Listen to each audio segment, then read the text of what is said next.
excited to be here. As Angelos mentioned, I'm an architect, so keep that in mind. I'm going to be focused a lot on buildings and talking about the architecture of La Jolla, but I think the natural landscape is an important part as well. I also am a collector of postcards, so most of the images you'll see that are old images are from my postcard collection, including this one here. I've got a couple hundred of La Jolla, I've got a couple thousand of Balboa Park, and I have probably about 5,000 of all the county of San Diego. It's a really good way to learn about buildings, and it's funny, when I was researching for this talk, and I've never spoken about La Jolla before, so I always have that fear of more people in the room knowing more about La Jolla than I do. But I'm sure, correct me if I'm wrong, but when I was doing research, I was discovering some things about these photos and these postcards I had for years and years that I never discovered before, and I'll try to point out some of those as well. I've never lived in La Jolla, so I'm kind of the outsider perspective a little bit, and I don't know. Just a show of hands, how many people in the audience tonight are residents of La Jolla? Wow, all right. That's about 80%, 75, 80%. So I'm going to kind of give you my perspective of La Jolla, and I'm sure many of you have your own perspectives, especially how La Jolla has changed. But we're going to be looking at the past, but we're also going to be looking at the present, how it relates to the past, and of course the title here is the future. You know, what's the future of La Jolla? What direction are we heading? Is it the right direction? Is it appropriate for La Jolla? Is it more appropriate for somewhere else? You know, is La Jolla heading in the right direction? You always hear that about polls and presidential politics. Is the country going in the right direction? Is La Jolla going in the right direction? I think that's something we need to ask ourselves. I did most of my growing up in La Mesa, and I also grew up from probably about 11 years old on in Pacific Beach.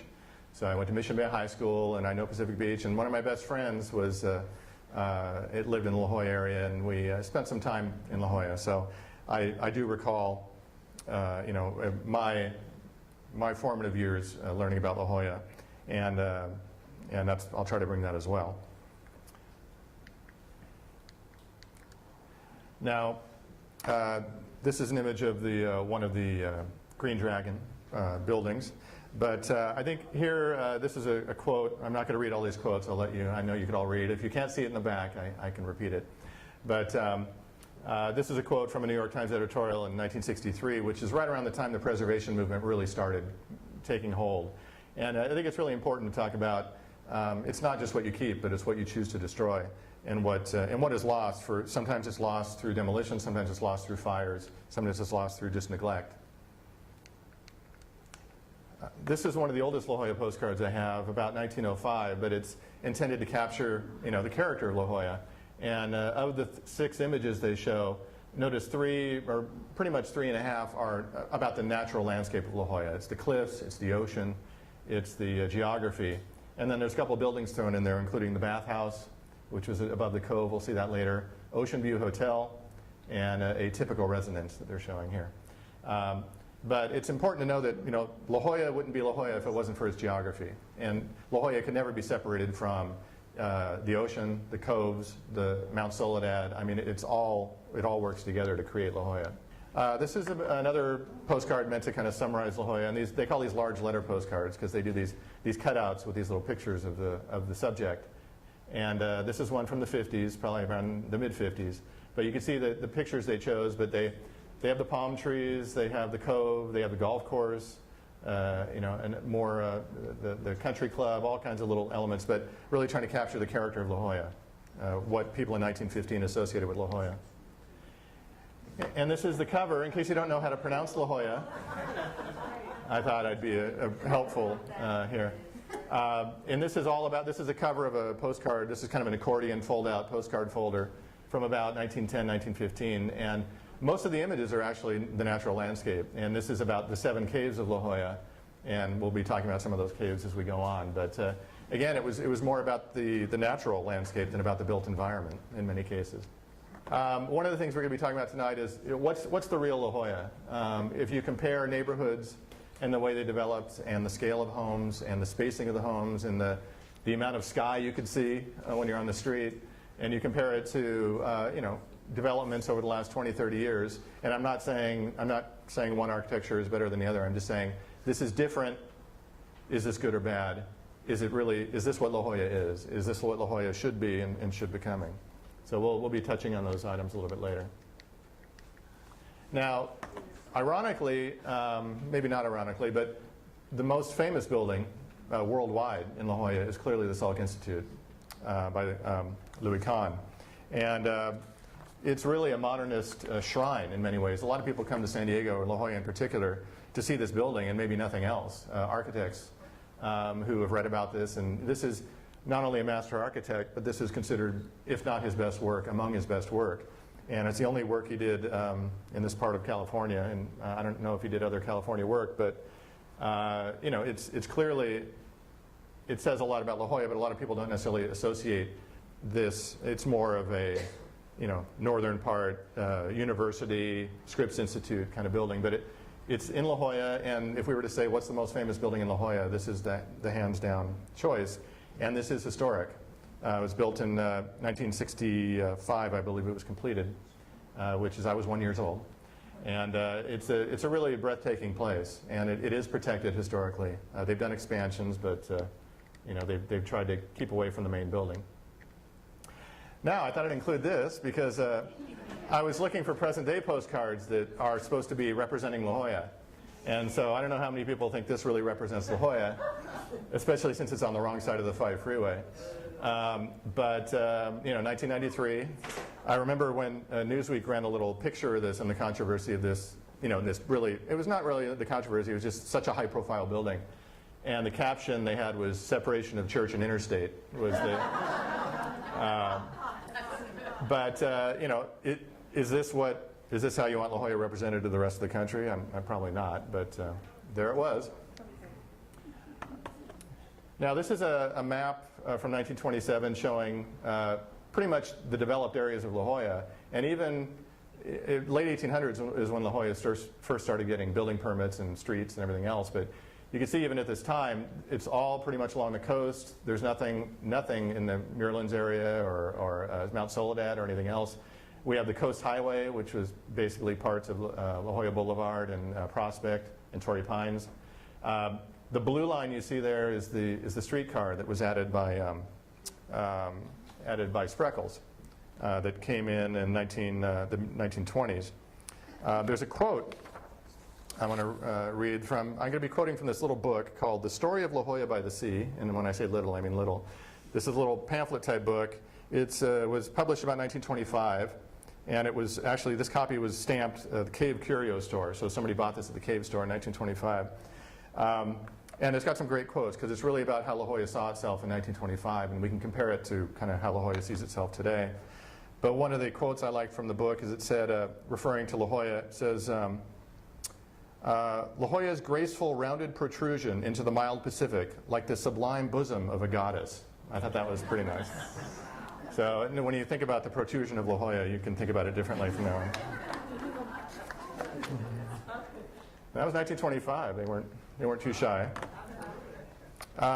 This is a postcard about from the turn of the century. Postcards, the very first postcards are right around the 1890s. That's really when the post office started recognizing them as something you could actually mail. And this is one where it shows, you know, there's that protrusion. But you can see that the scale of buildings, all very small, all very scattered. All the roads are unpaved. You know, these are, as Sholey quoted me in the Union Tribune, but I mentioned that these are almost like mountain cabins on the beach. They're single wall construction, board and batten. You know, natural ventilation. You know, we have a moderate, very temperate climate here. So the type of architecture was really tailored to La Jolla, and it was very rustic. The first La Jolla subdivision was 1885. The population in 1890 in the whole city of San Diego was 16,159. So La Jolla was only a few hundred at that time. The first developments, there was no reliable water supply. And just as an example, Prospect Street wasn't even paved until 1918. So this was this was not an easy place to get to or to live in. It was really more of a vacation type location.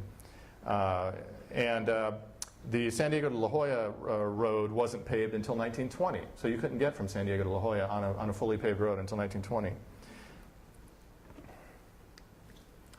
This is another aerial from about 1930, but you can still see, you know, not a whole lot happening up here. Here we have Casa de Mañana, and we could see there's the palms along the Scripps Park and the Hotel La Valencia. But still not a huge scale, very small scale residential structures along the coast. A few facts. This was right around the time that Bird Rock, the Barber Tract, Muirlands were all kind of coming in to be developed. In 1925, you could buy a lot for $2,000, which in today's dollars is about $25,000, which still isn't too bad. There's an interesting quote from a magazine from 1933 that refers to La Jolla, and it says, between 1920 and 1930, a well-designed, well-built home of 8 rooms and at a fairly large size cost from $14,000 to $16,000 to build. So that's what your construction costs were for an 8-room house in 1930. Now, the next image here is one of the very interesting ways you can get to La Jolla. This was nicknamed the Abalone Express, or the Abalone Limited. And it was a 55-foot long, 54-seat car. They were also nicknamed the Red Devils. But it always looked like Captain Nemo something to me, with the pointed front and the porthole windows. But these operated, this was the Los Angeles and San Diego Beach Railroad. It operated from 1894 to 1917. And this was not the electric streetcar line. This was actually a gas-powered car. There were 2 of these. And they ran down to downtown. Now, they never extended Los Angeles. It was called Los Angeles and San Diego, but they never finished that leg, and these things disappeared. But it was about a half-hour ride to downtown San Diego. And then, again, in 3 miles per gallon is another fact about this. In 1924 is when Spreckels built his regular streetcar line. Now, I'm going to talk about kind of some of the early buildings and some that have survived and some that have not. Many of you are familiar with the Green Dragon Colony. This is a Green Dragon Colony, and they're referring to Anna Held's Ark House, which is this one here. I have another image of it. But one of the things I discovered putting this together is I never really bothered reading these messages. And it looks like September 10th, 08. Greetings from La Jolla, signed Anna. Now, I don't know how many Annas there were in La Jolla in 1908, but it very well could have been that Anna Held had copies of the postcard, and friends and family or whoever else, visitors, she would sign a postcard for. So I very well could have an Anna autograph that I never knew about until this week. This is one of the buildings there. This is the Ark House. I don't know exactly what was behind it. There was, the quirkiness, and this was all, this is an artist colony. So there were 12 different buildings, different names like the Gables, the Outlook, the Wigwam, the Studio, the Den. And they were lost over various periods of time, either to decay or later demolition. But they definitely had a character, and this is something that's very La Jolla and very beach. And this is the one you saw earlier, one of the more formal and larger residential buildings. And if you want to see what's on that site today, should be my next image here. This was the shopping center that was built in I believe, the 50s. It was built in stages, but it used some of the character, the board and batten and the materials, but obviously it's not the original buildings anymore. And they've been remodeled several times as well. I'm going to be trying to show as many before and afters as I can, and I tried to match up views as best I could as well. Now, immediately next to that, and this is Green Dragon here with the Ark House. Immediately next to it here was the Tyrolean Terrace, which was residential. You can see there was like these cabins here separated by stairs and a large building near the top and this stairway. Now, most of you are La Jollans, you know Coast Walk. This is where the Coast Walk Shopping Center is today. And this was torn down, I believe, in 1975. And it was replaced, and I guess one of the concessions they made was Coast Walk was supposed to borrow some of the same architectural character, but it's clearly a more monolithic, larger building. And some of this quirkiness and charm, in this area clearly is not remaining. I think pretty much everybody is familiar with the Women's Club. This is a photo probably taken around 1910 or so. Irving Gill, you'll hear Irving Gill's name a lot tonight. He was very prolific, San Diego's best-known architect, at least of that era. This was built in 1914. It was tilt slab construction, which was where you pour the walls on the ground out of concrete, and when they dry, you lean them up. And it was very early for that type of construction. They call it tilt-up construction these days. So I tried to match up that view today. And it's still there, mostly intact, but it's got a lot of landscaping in front of it. So I can go back and forth a little bit here. You can see the two chimneys and the roof, but that pergola was a lot more visible before the vines grew and the hedges grew. So it's a little more, I guess, cloistered than it used to be. There we go. Another important building is Bishop's School. Bishop's was built around 1912, some of the original buildings by Gill. I couldn't match up the same view, but the tower obviously is very iconic and one of La Jolla's best known landmarks. This is a different perspective, but it is a historic site. They've done expansions and enlargements, but the character of the building still remains, as do some of the the largest buildings of the complex. A little bit further down here is what originally was the Scripps House, or the Ellen Browning Scripps House. Another Gill building, 1913. Very modernist. Of course, Gill was known for reinterpreting the mission style into a very contemporary vocabulary. Very boxy. This was really him going through, mixes of arches and square volumes and heavy walls and the pergolas and the mixture of landscaping. And of course, I think most people know what happened to this house, and if somebody call it out, does this house exist anymore? How about that? Okay. Well, in a certain form it exists, yes, but I matched up that. It's now, well, that little arch, if you remember the little arch we looked at, there's a little sliver of the arch right there, and then these are the windows, the strip window up top and the two square windows and then the roof line.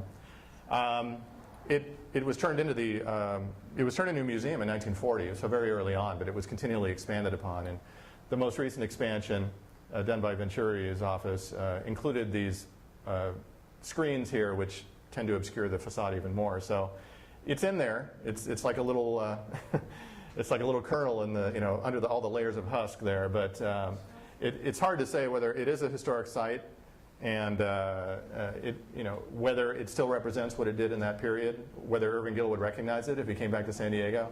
Those are the questions we need to ask ourselves. Now this is another view of the Scripps House, probably from the 40s, maybe mid-40s or early 50s. This is the side, the rear, and I want you to kind of focus on this little window area because this is a big change. There's that little window area. So it's basically been encased in a new building, and they've got this sculpture here and another one here, and of course this huge auditorium building. So it's still there, sort of, but it's definitely been altered. Now we have Scripps Memorial Hospital, which is, again, just down the road a bit. Great photo. This was expanded upon many times as well. This was originally built in 1924, and this was by Lewis Gill, Irving Gill's nephew. He was the architect for this. I'm not sure if he designed all the portions of it, but he was the one credited with the sources I saw. And this is a case of adaptive reuse. It wasn't a hospital anymore, so rather than tearing it down, finding a new use for it that was compatible. And it's condominiums. The entryway has been pretty heavily modified, and there's been additional things done to it, but I would say the general character is still there, and you could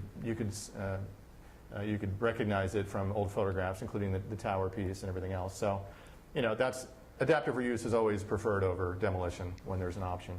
All right, so Casa de Mañana, built as a hotel. I think everybody knows it's a retirement community that's been greatly expanded. So I was trying to match up these historic views. This is a postcard taken from the 20s. This was built in 1924. The architect was Edgar Ulrich. Built a lot of residences in La Jolla. And in 1953 is when it was converted into retirement community. Now that same view, keep an eye on this part of the roof here, because that's probably about the only part you're going to be able to lock onto. So there's that same view. There's that roof we saw earlier. Of course, this wasn't there. But the landscaping has grown larger. We've got vehicles parked in front. So you can see the difference. And then next image is a view from the north. I want you to focus on these little pieces of roof here and a couple of the arches here, because this one is really hard to recognize. All right, there's a couple of the arches through there, and there's those little roof pieces I talked about. The ocean is over here. But all of these big, massive things are part of additions that were done over the years. So Yes, it's still there. Is it still representative of what it was? I think that would be hard to argue. It is a historic site, but obviously there were some heavy things that were done to it. Now this is one, obviously we talked about the Abalone Express before. This is right on Prospect, but the Cabrillo Hotel. Anybody, staff excluded, historians excluded, but anybody know if this building still survived? Okay. Yes, it does. In a form, it still survives. This was the first part of the La Valencia Hotel. And it was converted in 1926, I believe. The building was built in 1909, but it was converted, and the openings are still there, but they put a peaked roof on it. They changed the color. They changed the windows themselves, just so you see the difference there. So, I mean, the archtop windows are gone. These arches are gone. So basically, just the holes in the wall are there. Everything else has been pretty much taken away. I don't know if the interior has any intact features. All right, everybody knows the Cave Store. This is a postcard from about the 1930s, and this is one of the good news stories. This is a picture I took on Sunday. Yeah, it's still pretty much there. They have a little addition here, but it was done in a sympathetic way. But it's still pretty much very characteristic of what it was, and I'm sure most of you have taken that stair down to the Sunny Jim Cave. This is another postcard, a slightly different view. I want you to notice the cars as well as the open views here. Next image. And there it is today. The trees are a lot bigger. We've got some $1 million homes above it. But, it's still there. It still represents La Jolla.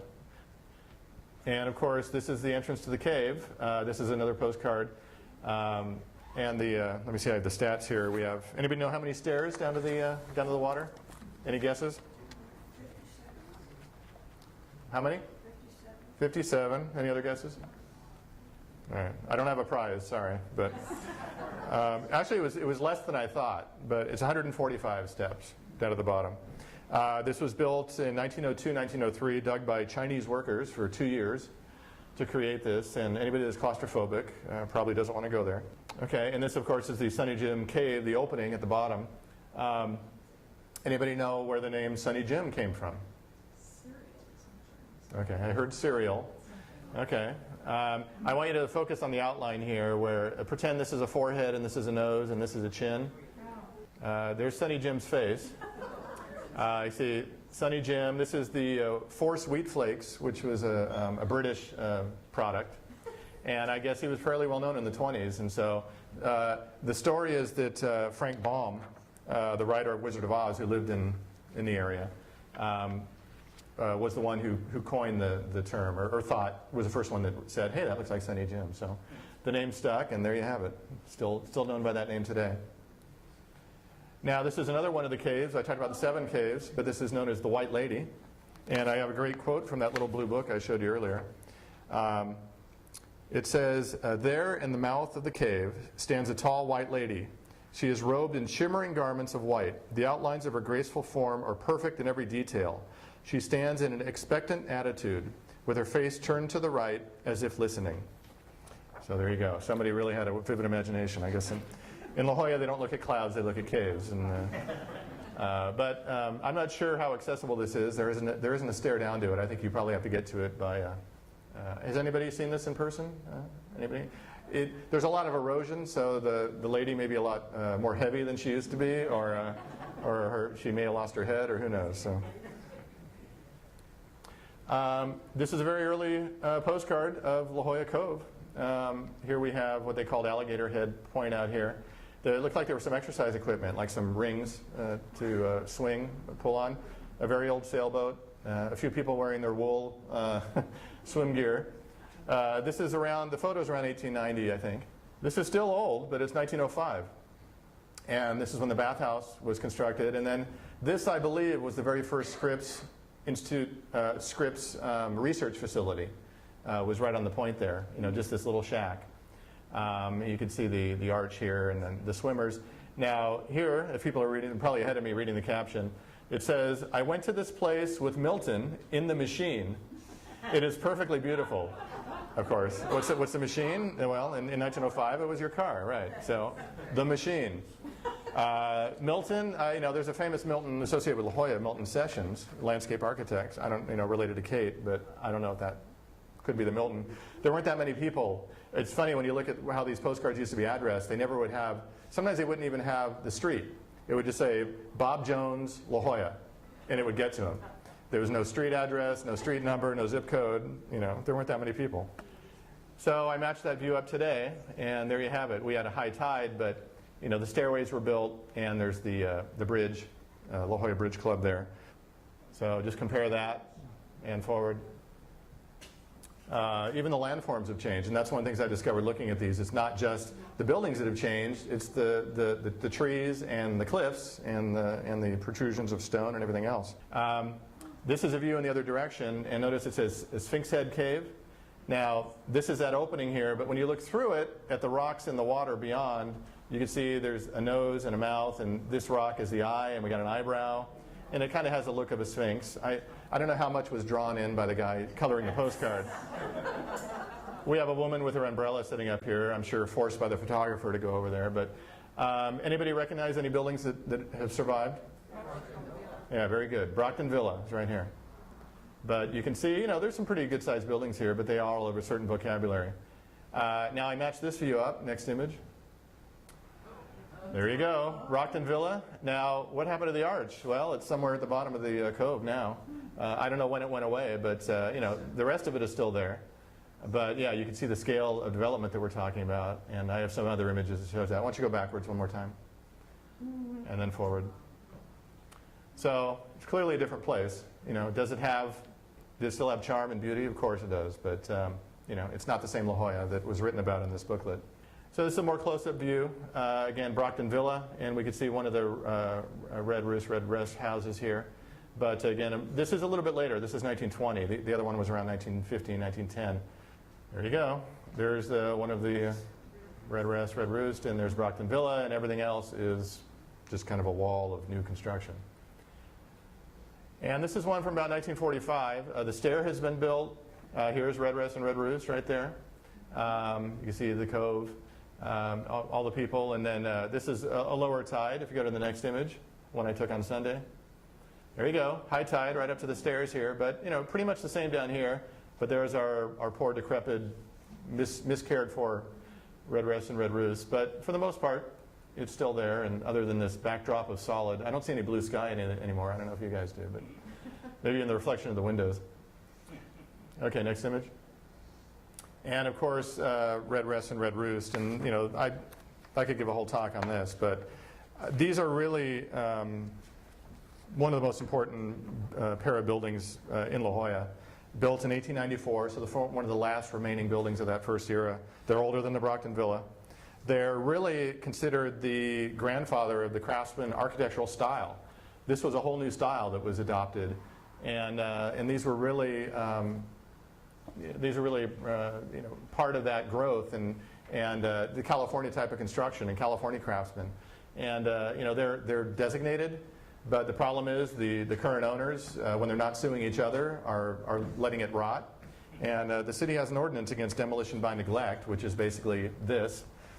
It took, when I was a board member of Save Our Heritage Organization, and they're still fighting this fight, but we were able to convince them to at least put tarps on the roof and remove a tree that was about to fall into one of the buildings. And we also had them pay for a historic structures report, which documented the buildings, created drawings of them, and did a lot of photographic documentation. So if they accidentally burn down, like they almost have several times, or if they just fall into dust like they're heading to, that they could be reconstructed. But of course, a reconstruction is never the same as the original building. You always want to have the original. But you know, this has been in this fight. They want to develop the site, you know, one of the more priceless sites in La Jolla, and it's just really been a shame and really an embarrassment to, I think, most La Jollans. Next image. And there we have the owners of these buildings are the people that own La Jolla Cove Suites, the lovely pink building next door to it. And you know, like I said, when they're not fighting the city, they're suing each other.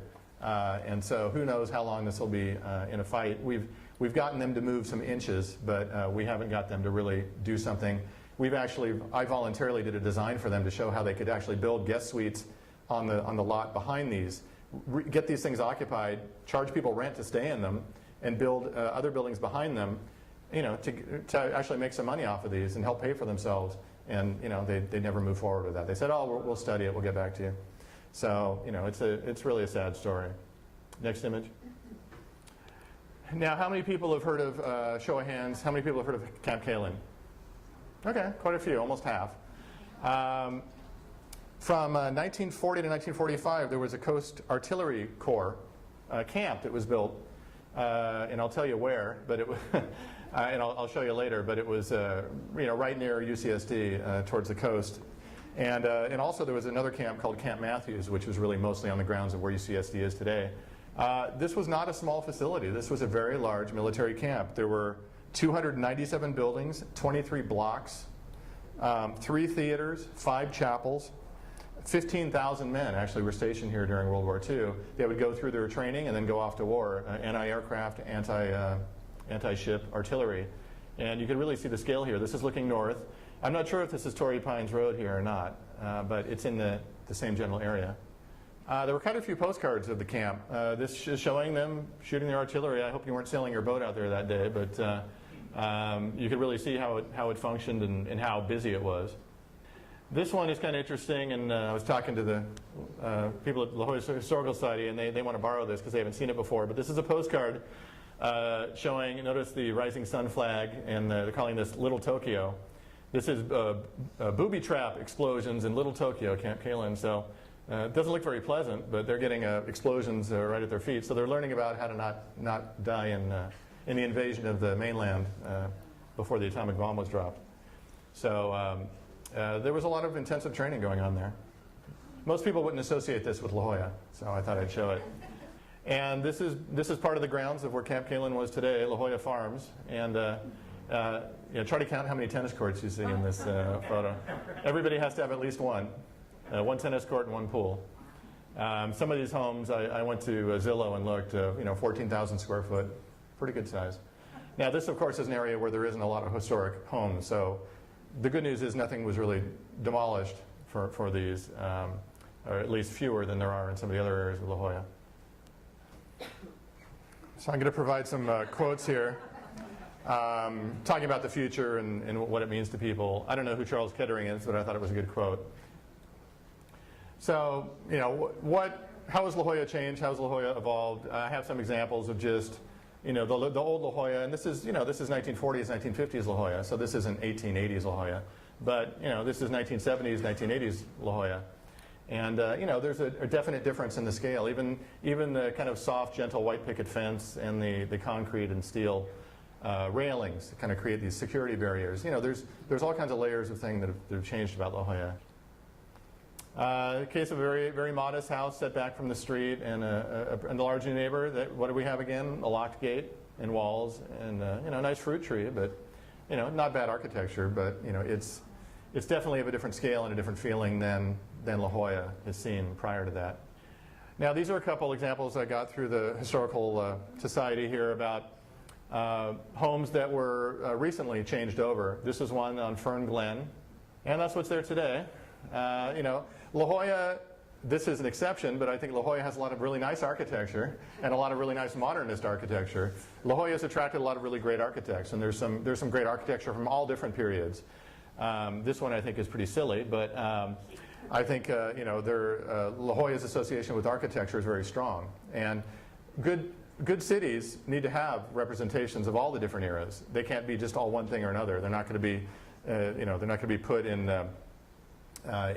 glass cases and protected. But you save the best from all the eras, and all the great cities that people visit have those layers of history. And my concern about La Jolla is it losing too much of that? Is it really, how different is it than it was in 1910, 1920, 1930? This is another one that it was probably built in the 50s. You can see they did an addition for, this is right along the coast, El Paseo Grande. This was recently replaced by a slightly larger house. I don't know, it looks like 2 stories plus. They're right at the 30-foot height limit, I'm sure. But, it's definitely a different scale and character. And, yes? The basic house is still there. Oh, so this is this is a addition to the house. Multiple. Okay.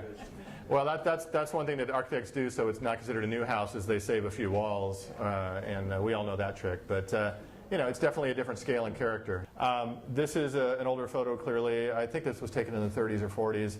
Very pretty, nicely proportioned Spanish house. Could have been, do we know the architect? Was it William Templeton Johnson? Or it's probably one of those architects of that era. Built in the 20s, very likely, Prospect Place. Why don't you show what's there now? Now, this is the best image I could get. I swear to God, I didn't try to make this look bad. They have a mail truck in front. That didn't help. But I went to the other side. This is the only vantage point I could get to show the house with this gigantic hedge. It's obviously a lot taller now, but they were really interested in hiding it for some reason. And this is, again, is this really a good neighbor? This is one that was on Discovery Way, which is up, Soledad Mountain a ways. And I don't know the specific history of this building. Maybe somebody out there does, whether it was an Irving Gill or not. But it clearly says La Jolla, especially with the river rock and the stone. I looked on the map, and this is as best I could tell was the side of that house. There isn't even another building there. There's just a lot of empty space. So I don't know why it was demolished. Maybe it was to build a road. But, it would have been nice to have around, I think, to help tell the story of La Jolla.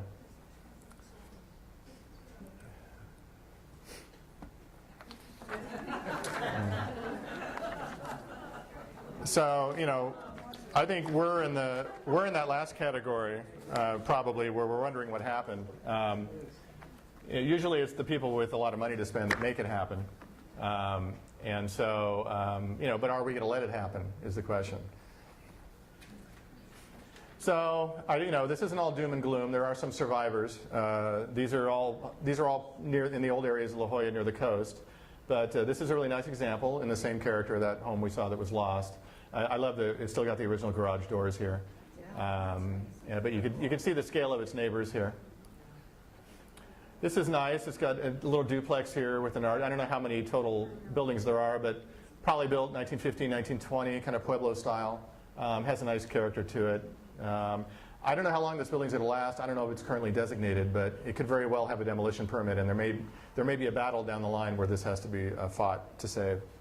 It's clearly not the highest, best use of its property if somebody wants to build a 4-story condominium there.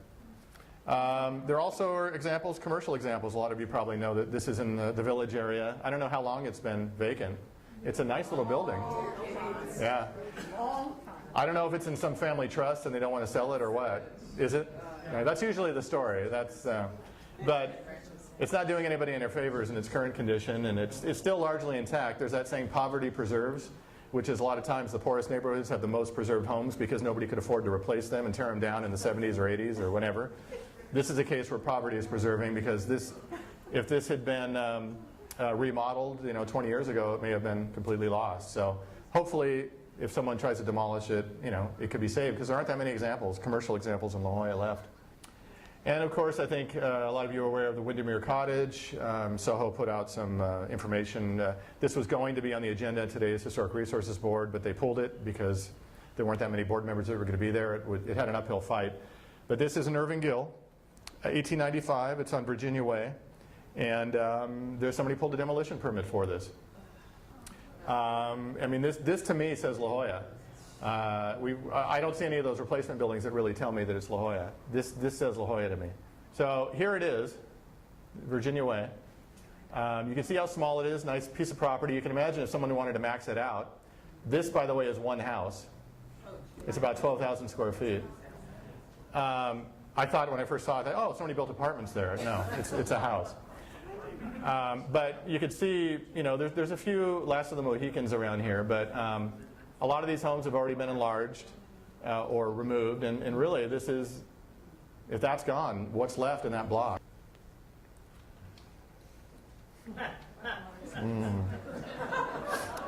I think we would all agree to this. All right, now, what's the more recent development of La Jolla, the past 30, 40 years? Next image. Here's our these are the people that are trying to let the Red Rest and Red Roost fade into dust. This was their contribution to La Jolla. Believe it or not, there's probably some really great ocean views here, and they decided to build all the way to the property line so they couldn't put any windows in. If they would have held back that wall, they could have put as many windows as they wanted to. They did it up here, but they decided they didn't need windows there. But does this say La Jolla, or could this be anywhere? Could this be Orange County? Oakland?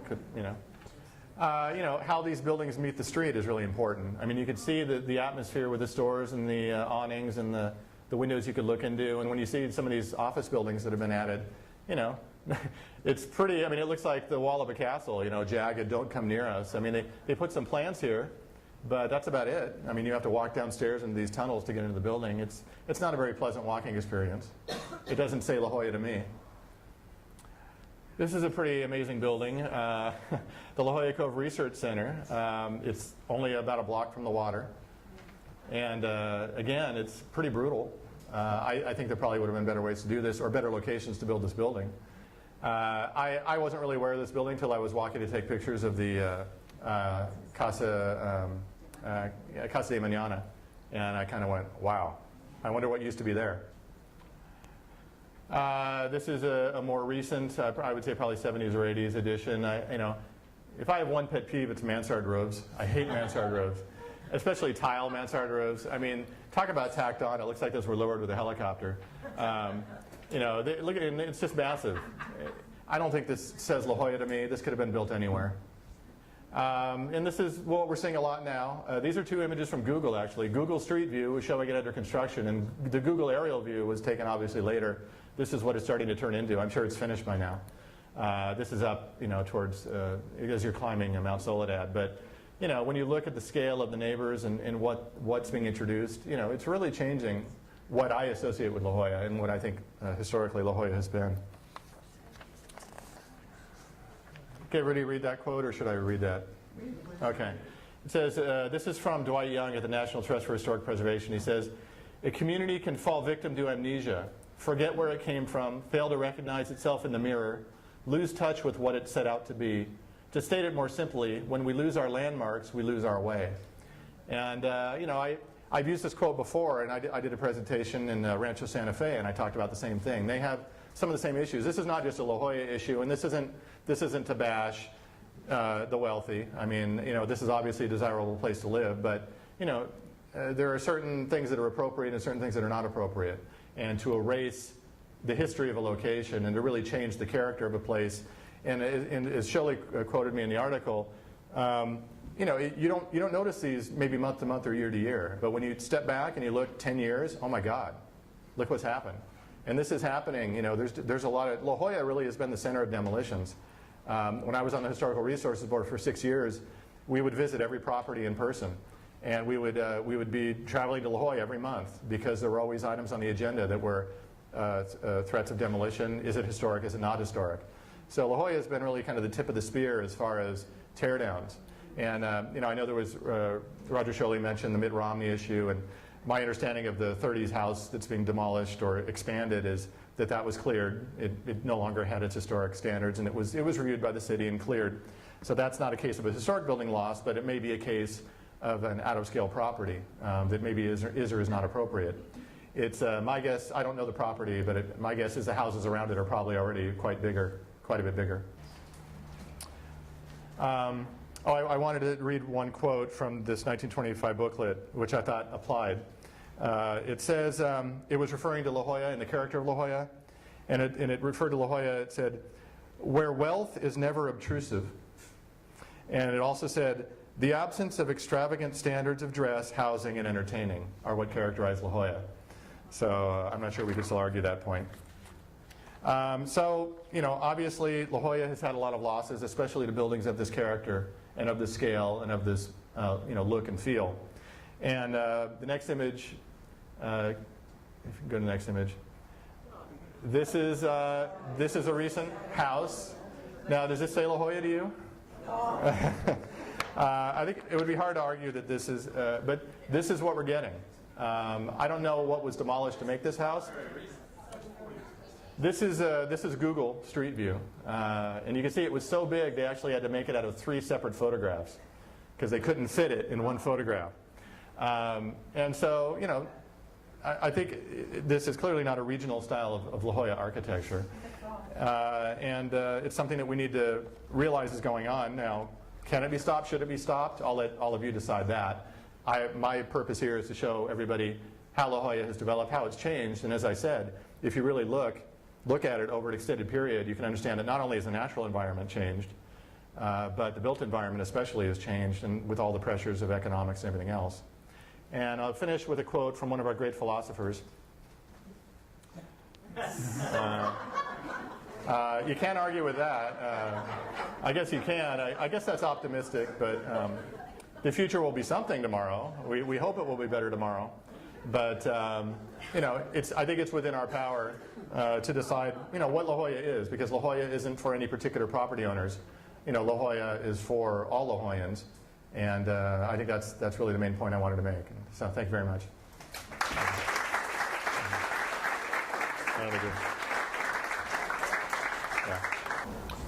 Yes, back here. I know that today your mission here was to sort of educate people in La Jolla on what La Jolla used to be and what it turned into, what they might think needs to happen. Mm-hmm. But as an architect and also other designers and planners, what do you think your role or any other designer or planner's role is, as far other than just educating the public? What can you do to sort of make sure La Jolla goes into a right direction? Well, it's really up to the property owners. There's certain limitations. If they build within the codes and the zoning limits, people could do. I mean, it's America. Property owners. I believe in property rights, but there is such thing as a community good and zoning laws. It's why your neighbor can't build a gas station, is an example I gave Roger Scholey. Certain things are allowed and not allowed because you're affecting people around you. It's almost like secondhand smoke in my view. It's not air pollution. It's visual pollution in some cases. But I think it's an education process. It's rather than people coming in, the carpetbaggers coming in and deciding to buy a pretty lot and build whatever they want to build. I think there are some really good examples of homes that have been built, modern homes, that really do take La Jolla's character and environment into account. It's probably the exception rather than the rule. But individual architects, they only have so much pull. I've said a bad architect could make a bad building even with a good client, but even a good architect, it's hard to make a good building if your client isn't cooperative or isn't good. A lot of good architects have been forced to make buildings that they could have done a lot better. Back here, yes? David, I just wanted to point out, you're showing a lot of good blocks of commercial buildings in La Jolla, and I think it's good to point out that the reason why we don't have those now is because of the planned district ordinance. Yeah. I think what's kept some of the character along Girard and different commercial areas of the village. And Angeles was on staff and helped write that with a lot of community volunteers at the time. So commercial areas, the character, people can build what they want, but they have to do it within the guidelines of the planned district and kind of say what's left of the village. Oops. Yeah, that's true. And there's a lot of planning can be done for a community to decide the scale and character of their community within limits. A lot of the examples I showed were built prior to the 80s. There are some more recent ones, like where the Hard Rock Cafe was, and some other ones that are, and the one that Stearns did, which isn't bad, but they're very large, kind of monolithic buildings that have a different scale than the original village. But yes, here, Bob. I think most of the people in the room know that I was the architect for the Green Dragon. And there have been times when there were controversies regarding what we were doing there. But I would point out, I just finished a new building there, a new restaurant. We just opened it. And I would point out that I had made a huge effort to take into account my concept, at least, of what commercial properties in La Jolla should be like. Mm-hmm. And I would direct you, I'm surprised at you for not having brought up old photographs of Prospect Street between the Green Dragon and La Valencia, and photographs of what are there now, which are, to me, are extremely offensive. Yes. I'm really appalled walking up and down to my job when it was under construction from where I live next door. Yeah. It just appalls me to see what commercial development in La Jolla has taken on, the character it's taken on. And that's what really, it gets me worse than some of these other things that you pointed out, which I understand your point of view. Mm-hmm. But I'm sure offended by what I see on Prospect Street and on Girard Avenue. I don't know if were people able to hear that. Bob Mosier here, architect, was involved in the second generation Green Dragon, and is especially concerned about what's been happening to Prospect in the southern direction and on Girard as well, and how, is it over the past 10 years or even prior to that? Well, it's the most recent is the most offensive. The nature of the shops and the, Yeah. it's shishi. You know what shishi means? Yes, the shishi shops that have been added. Yes, I know what you mean. I did take photos of those, but I was trying to cut it down here to focus it. But I appreciate your input. A couple more questions. Yes. Yeah, I'd like to mention La Jolla Shores. Now that's, there was a new building going in, and a group of people got together and tried to stop the design of that house. They said, if you cut it down, if you do this, you do that, it's okay to build it, but not at that size. And we won out, but it's still pending. Okay. A home on La Jolla Shores that was proposed to be built, Avenida de la Playa, and you guys have successfully held that back from being constructed. Is it because of was it something being demolished, or just the new property was not appropriate? The new building. Something you put up. Okay. Was it a single family home or something else? No, it's for retail. It wasn't. Oh, retail center. Retail place Okay. and a Yeah. private. The community does have a lot of leverage. I mean, obviously, people are very vocal, especially closer to where they live. So, even if you don't have a regulatory right to stop something, you definitely have a right as a citizen to at least get the conversation going. I still think, too, that the Royal Shores should almost be preserved completely, but hold down the size because they're going above, they're Yeah. Trying to preserve La Jolla Shores as much as possible, yeah. Okay, any last questions? Or are we done? One more. Okay, one last question? Yes.